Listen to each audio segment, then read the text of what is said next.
Okay, so we have the lovely Keira Bell, and this is for Detrans Awareness Day. And I think the most important thing me and you could talk about, Keira, would be what would the average, person who's going to detransition need? Like, where are they going to go? And I suppose if we were to start, I think there's two places. I'm not putting words in your mouth and you put me right. The two things that come to me would be, one would be, there must be a couple of years where you're lost in transition. It must be, because I've met them, they've emailed me, where they haven't quite got to the place of detransition, but they're in a very, very dark place. And I'm thinking, should there be something for those people? And should that not be the word detransition, because that would freak them out? Should there be a space where people go? And some of them might continue with their transition, but some of them might have the brain space. So would it be a clinic? Would it be a drop-in center? What do you think about that, first of all, that idea of the people who are transitioned and kind of thinking, where am I? I'm not sure where I fit. What do you think about that? I definitely feel that they would need, of course, they would need some sort of support. I don't know for sure in what capacity, but I think personally, I lean towards the idea that they should have just kind of generalized therapy anyway. But I suppose that gets onto the larger topic of the mental health crisis. And, that's a really big issue to kind of get stuck into. But yeah, the term detransition, I think, is really daunting for anyone, especially, if you've been transitioned for many years and the stigma attached to it. No one really wants to associate with that, at least not in the beginning. So, yeah, I think it's definitely best to stay away from that term, probably, for people in that middle ground. Yeah, that's a very good point. So there has to be a place where transitioners can go, but people who are transitioned, where they can go and question without feeling they're going to be hammered into detransition or going to be hammered into staying, that they can just question. Yes. Yeah, and for sure. That would need to be therapists. I think you're right. Therapists need to do it. But I think it would be nice if the NHS, I know Hilary Cass is doing a review and looking at needs, if there was a concept where there was a place where people go who are questioning their gender, and it's the larger sense. You can question your gender when you've transitioned, you can question your gender pre-transition. Have you ever heard of the kind of therapeutic support group that Az Hakim did, kind of in the kind of early noughties? No, I don't know too much about that. I know of him. Yeah, I'll tell you what he did. It's kind of interesting, and nobody's really reproduced it. He had a therapeutic group. There was a group of people, and half of them were transition people who wanted to transition, and half of them were people who had already transitioned. And they met, and the people who were already transitioned weren't happy with their transition. They weren't necessarily going to detransition, but they weren't happy. And so they met. And what he found was, it's extraordinary. It was something like 2 or 3%. It was a very small percentage of people went on to transition, having had therapeutic group work with people who had transitioned and weren't happy. Because the people who saw the people who had transitioned, they were going, this is so much harder than I thought. But I think that's an amazing concept. And Az stopped it. He used to do it through the NHS in the first 10 years or so. It was kind of 2002 to 2012 he did it. Sounds amazing. And it was through the NHS.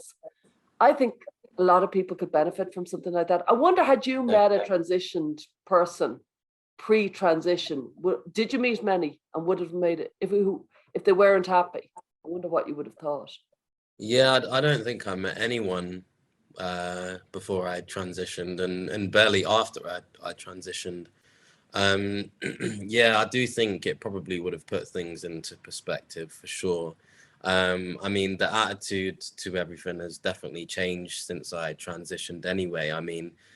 It was as simple as, are you going to transition? Do you see yourself as the opposite sex? And now it's branched out into, you're questioning your gender or your gender identity, and you can be all of these different things. And it's even beyond me at this point. So it's definitely, you know, it's gonna take a lot of work, and you know, with all of this stuff kind of, you know, murky in the waters and stuff, I mean, it's gonna be quite a task. But yeah, I think yeah, there's definitely a few different ways to do it. I mean, what was the guy's name again?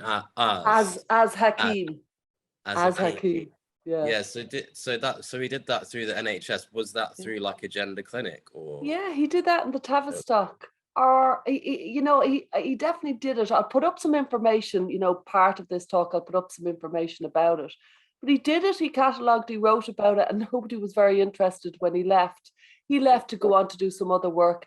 And he said, there is this thing I'm doing, and nobody was very interested. And so it stopped. And I just think it's a brilliant idea. I think it's a brilliant idea. It would really help people. It's like, here's people on this side, here's the people on that side. Let's just talk about the experiences, because I think no matter what, an awful lot of people, even if they're glad they transitioned, there's a lot they regret. There's a lot of things that they didn't expect. There's a lot of things. And I often wonder, kind of psychologically, you might be interested in this. Some people just don't regret things. It's nothing to do with whether they really regret it or not. It's the way they live their life. As in, I don't do regrets. Well, some people say, no, I do regrets. I regret that. I wish I hadn't done that, but now I'm happy and I can do this. While some people go, no, I don't do regrets. It's almost a philosophy in life. What do you think? Yeah, I'd agree. I mean, I'm still, you know, I kind of, I'm not really sure where I stand on that just yet. I think I'm still kind of figuring things out from a very basic kind of standpoint. You know, I think the term regret, that's just kind of followed me on, like people just kind of assume that putting it onto you. Yes, exactly. Yeah. And I'm not exactly sure how I feel about that. I think I'm more prone to try and see it as not a regret. I try not to see it as regret, because I think even that term being put on it can kind of dictate the way I feel about certain things. So I try to stay away from the term regret. I don't particularly like that term myself. I think that's very interesting, because I did a film, Trans Kids, in 2018, Trans Kids It's Time to Talk. And in it, I made friends with a lovely woman. She's called Keira. She was a detransitioned woman. And we gave her an interview, and she's in the film. I think she's one of the first detransition people who were on the mainstream, if not the first. And she said she was ripping. She was really angry with what had happened to her, but she didn't regret it, because it was part. How can you take a chunk of your life and regret it? It's a big concept. So she didn't regret it, but she was angry that it was allowed to happen. If you follow me, you can be both. Yes, exactly. Yeah, and I'm quite a spiritual person. You know, I do believe things happen for a reason as well. And so, I mean, if that didn't happen to me, I don't know what would have happened, but I would have been a different person. And so I can't focus on like you can't do what that. I would have been in a different timeline or whatever. Do you know what it's like? It's like when somebody says, oh, if somebody had shot Hitler in 1938, well, then we wouldn't have had the war, and then we wouldn't have had, it's like, yeah. Where are we? So imagine, let's go on to imagine the person has gone through that weird brain space of the few years of thinking, can I get out of this? And then got to the point of, I should detransition. Were you introduced to the concept of detransition before you detransitioned? Because I think this is a key point, if you follow me. I don't think I was, not in a substantial kind of capacity anyway. I mean, I think I'd potentially heard the term, but I think even I distanced myself. If I had heard of it, I remember I would have distanced myself from it, because it had negative connotations, and also I was so sure in myself, or I thought I was so sure in myself that it never even crossed my mind. It was never a thing where I learned of the term and I was like, "Ooh, that rings true in some way." It was simply like I was just on it. I was just like one track minded about it. So it wasn't even like in my thought space or whatever. Like it really wasn't. So yeah, I think maybe if it was if I was taught about detransition and that is possible, which I think would have been even harder back then, because I don't think it was really talked about back then. It's only been in the last few years, I'd say, that the term has really come about in a substantial way, and the possibility seems more, it seems more possible for people. Yeah. Well, it probably does for you because you're living your life, I'd say, because I know some parents and they are saying the concept of detransition to their kids, and the kids are like, no. Like you, there would be a shutter of, no, I'm not going there. And do you remember what led you to suddenly saying, well, I'm going to stop? Did you kind of just stop testosterone, or did you make a decision to detransition? Or because quite a few people have said to me, I didn't make a decision, I just stopped testosterone. No, I think I did make the decision, or even if it was I'm stopping the testosterone, it was very like a very short amount of time before I then decided like, no, like all of this is, you know, just looking at the big picture. But yeah, I just knew that I didn't want to continue with the hormones anymore, and that's the thing. It's like detransition. I think people have the idea that detransition means reverse when it doesn't. I think D is like the Latin root meaning stop, right? So detransition just means stop. It doesn't mean reverse transition. So I think you know, the term. Well, yeah, I think the term is true. It does make sense, but people associate with detransition the term or the word with reverse when it actually just means stop. So wow. And what do you think you could have done with then? Like, what? Imagine we were to provide it to the average, you know, 22-year-old who's just just stops their testosterone, or wherever they're around that. What could we provide them? Is it a clinic, and should it be a drop-in? Should there be regular group meetings? Is that a bit intense? I feel like group stuff is all like, regardless of why you're going to therapy, I think group stuff people always tend to shy away from, or they just don't like the sound of, and even when they go, they tend not to like the experience. So I tend to, I wouldn't really suggest group therapy. I'd say, I think definitely some sort of clinic for sure.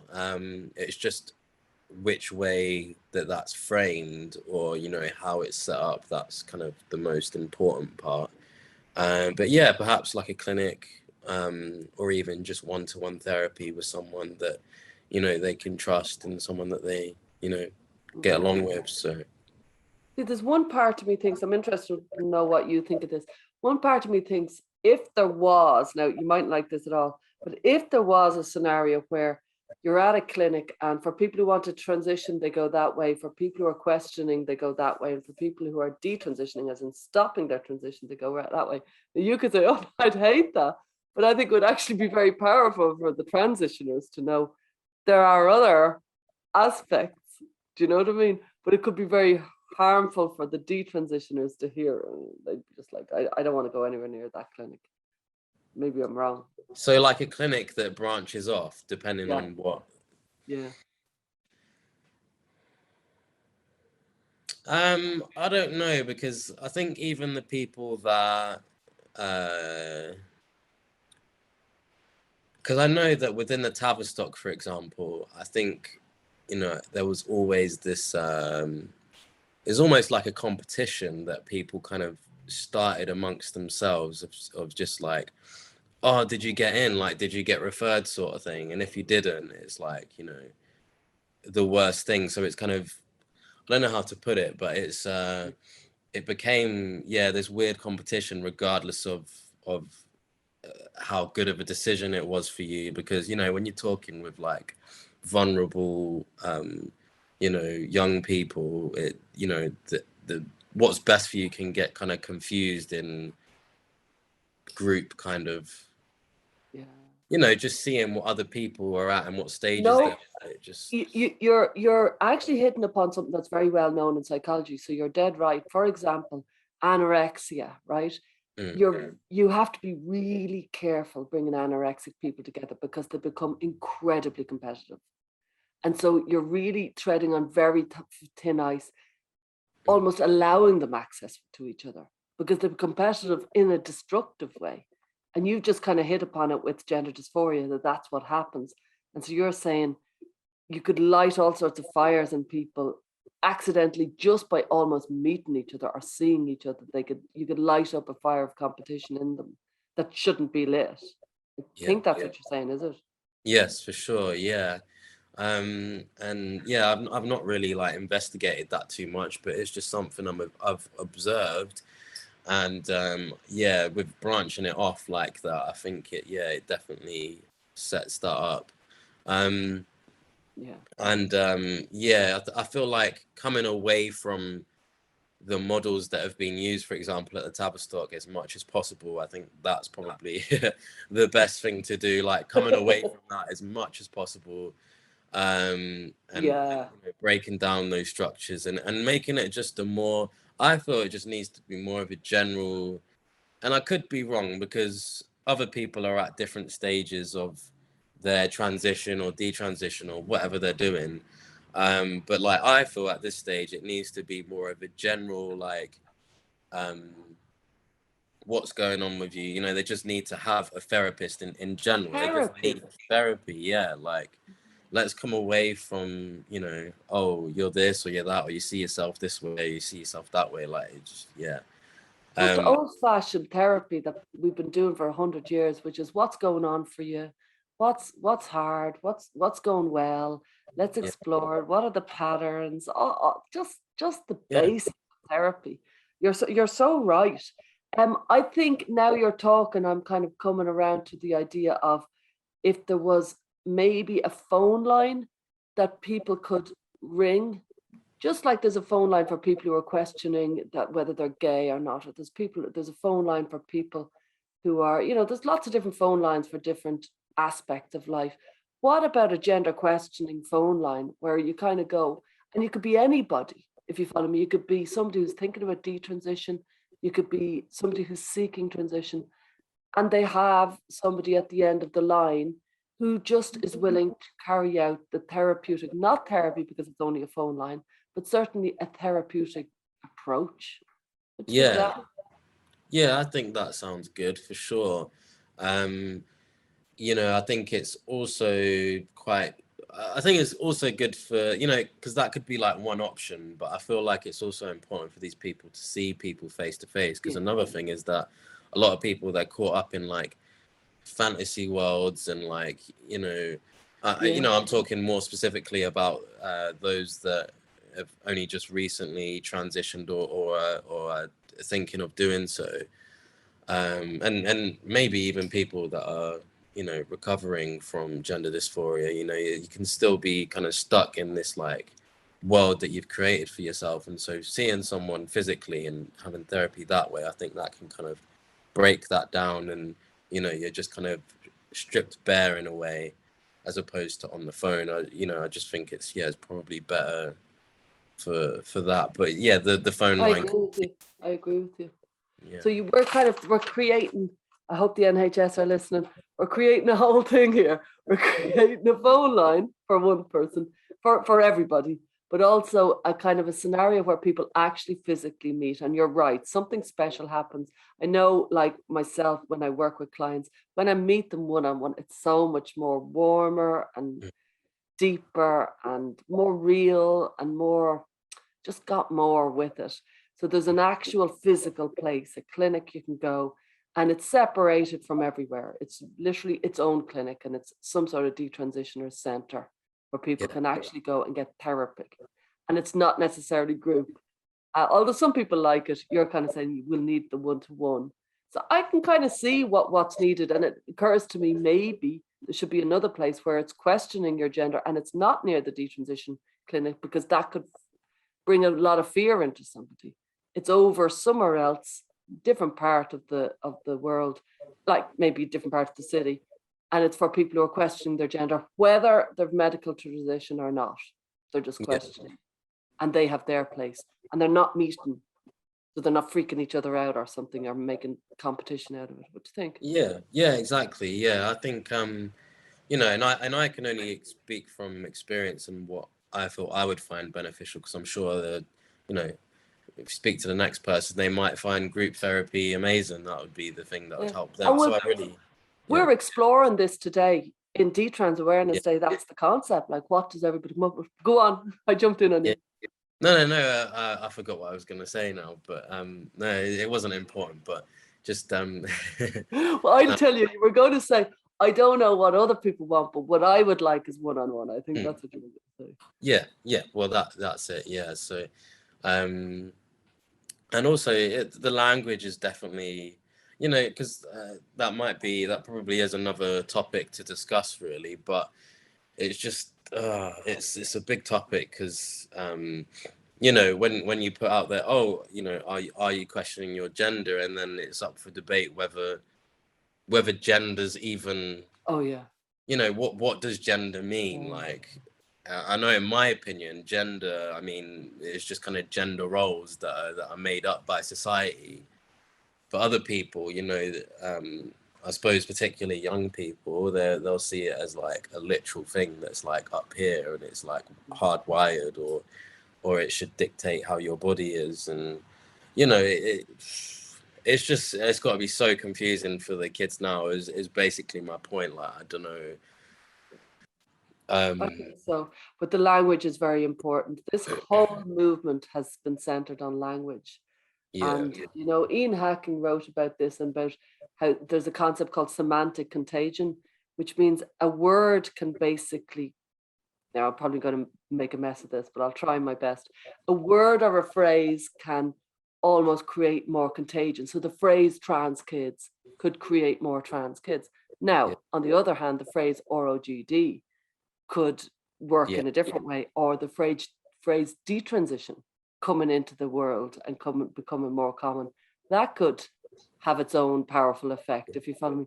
But a phrase in itself causes a contagion. It gives meaning to a phenomenon. Yes. Yeah. And I think you're saying basically by throwing around the word gender, you'd want to look at that. Yes, for sure. Yeah, just kind of, because I suppose that would be particularly for the people that are questioning whatever, if they want to consider it their gender identity. You know, they're already confused about certain things, and I'd imagine going through other mental health issues as well. So I'm just worried about them, and things becoming confused, because like you were saying, like you rightfully said, it's like, if power is given to the word gender, are you questioning your gender? Like, your gender, they're gonna think, oh yeah, like that's a thing. And you know, then I don't know. I just no, it's tricky. You're right. I'm worried about a lot of things, really. And I'm just just it's gonna be, like I said, it's gonna be a really difficult one. But I think just getting back to what we were saying about like more general help, and like a general therapy service, I think on the phone would be good for maybe the people that are too anxious to come and meet in person. And then also having that option to meet someone in a impartial environment. Yeah, it would occur to me it would take about a few phone calls, and then they'd say, I want to meet somebody. You know, it would take a few good phone calls for you to think, I think I could. Right, we should finish it up. Is there any words of advice or anything you want to say to anybody who might be feeling lost in their identity? Anything you'd say to them?